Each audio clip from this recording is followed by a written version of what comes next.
One of the most underrated video games of last year built its identity around combat that refuses to slow down for too long. Every encounter pushed movement, timing and aggression into the same space, where standing still would usually mean losing momentum, and that game was Shinobi Art of Vengeance. Combat begins with fast katana strings that chain into longer combinations without much interruption. Light attacks would maintain pressure and keep enemies locked in place, while heavy strikes would create openings and push targets into states where follow-ups became much easier to land. Air combat would sit naturally inside this flow, with launches up into the air leading into mid-air strikes, dive kicks and repositioning that would keep a lot of the fights moving across vertical space instead of staying grounded in one spot.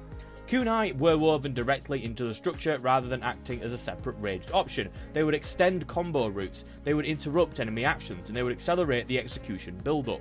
As you unlock more abilities in Shinobi Art of Vengeance, the way that encounters would play out would expand noticeably. New combo routes would allow faster transitions between launchers, air movement and grounded finishes. One sequence could shift from a rising strike into an aerial juggle, then snap into a dash across the screen to connect onto another enemy before returning to complete the original sort of sequence. These links encourage constant repositioning whilst also keeping the attacks continuous rather than segmented. Ninpo abilities would then sit on top of all of this as a sort of selectable special technique. A limited loadout could be equipped at once, mixing direct damage options like fire-based attacks with defensive techniques or unusual tools such as a serpent-style summon attack. Swapping between these would change how the encounters could be handled without altering the base rhythm of the combat, letting different setups shift emphasis between control or survivability. Ninjutsu techniques would operate above that layer, powered by a rage gauge that would build up through the combat. These abilities would deliver high impact effects that could clear space during crowded fights or restore health when the pressure builds. Because the gauge is earned through consistent engagement, deciding when to spend it could become part of managing longer encounters rather than a sort of panic option where your back's against the wall and you feel like you just need to get it off.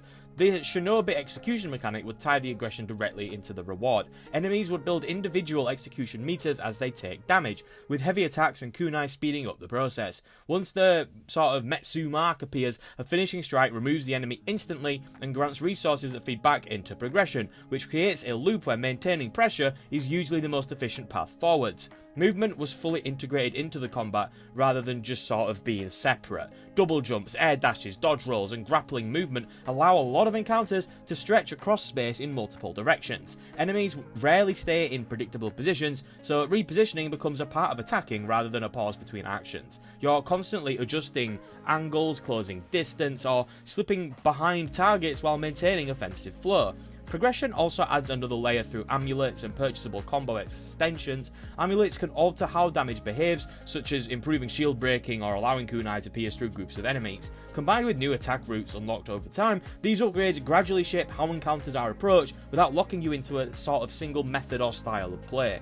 And the enemy design also reinforces that variety by forcing adaptation across different encounter types. Armoured enemies would require different handling compared to the regular enemies. Some punish repetitive attack patterns, and stronger opponents can pressure you to rotate between melee and ranged attacks and making sure that you're keeping your distance more frequently. Combat stays flexible because relying on one single approach would quickly stop working if you used it as a sort of one-size-fits-all scenario.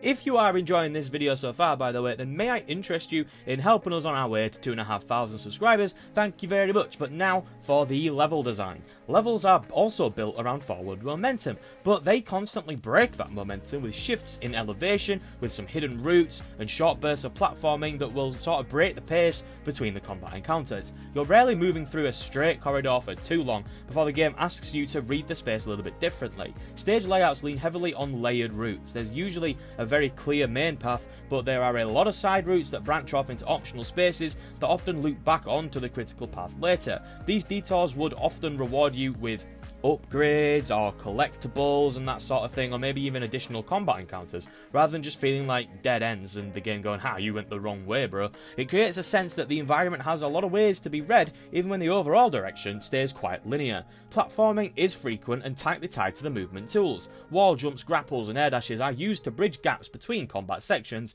and the timing between those actions matters just enough to keep traversal active without turning it into a puzzle focus. The flow tends to alternate between combat arenas arenas and short traversal segments that reset pacing rather than interrupting it. Environmental hazards are used sparingly but effectively. You'll see spike traps, collapsing platforms and moving hazards placed in ways that push you to combine movement options under pressure rather than slowing down to analyse everything. These moments usually sit between the combat spaces rather than inside them, acting as a sort of brief shift in the focus. Enemy placement is also a very important aspect of level design. Encounters here are often staged to take advantage of the vertical space, with enemies positioned either above, below or behind you to force you into constantly repositioning, which stops fights from becoming flat exchanges where you just roll up to a group of enemies and then go bang bang bang bang and you're done. There's enough sort of changes in this. Secret areas that you can find are often tucked away, requiring a small detail where you maybe have to use an ability to unlock it or something along those lines, and it always felt rewarding to fully explore a level. Checkpoints were also placed quite frequently, which meant that experimentation didn't really feel punishing. If you went off the beaten path and accidentally found yourself in an additional combat gauntlet that you weren't expecting, you don't really go far that back when you die, so you can just go back and, try it again.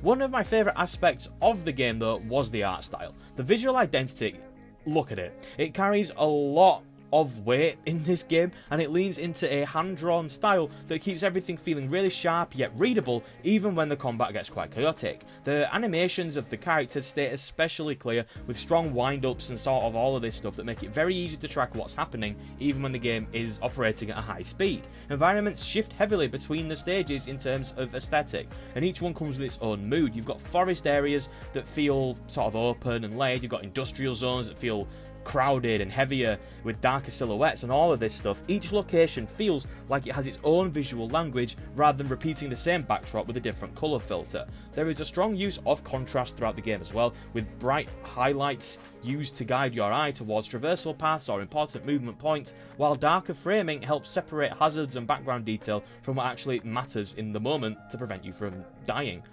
Combat effects are also deliberately bold, with the sword slashes and the kunai trails and any special techniques all leaving strong visual traces. It's just really awesome to look at this game at all times. The story of the game sits in a supporting role rather than trying to sort of be important. It follows the return of Joe Musashi, but most of the focus stays on moving through stages and dealing with the threat rather than the long narrative setups.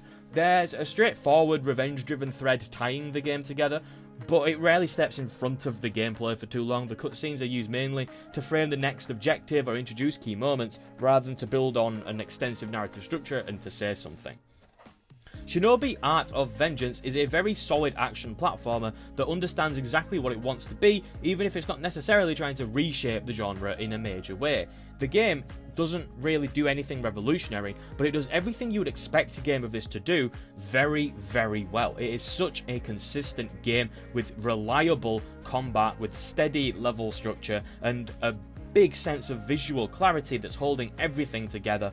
At the same time, the game doesn't aim to reinvent the formula it's working within.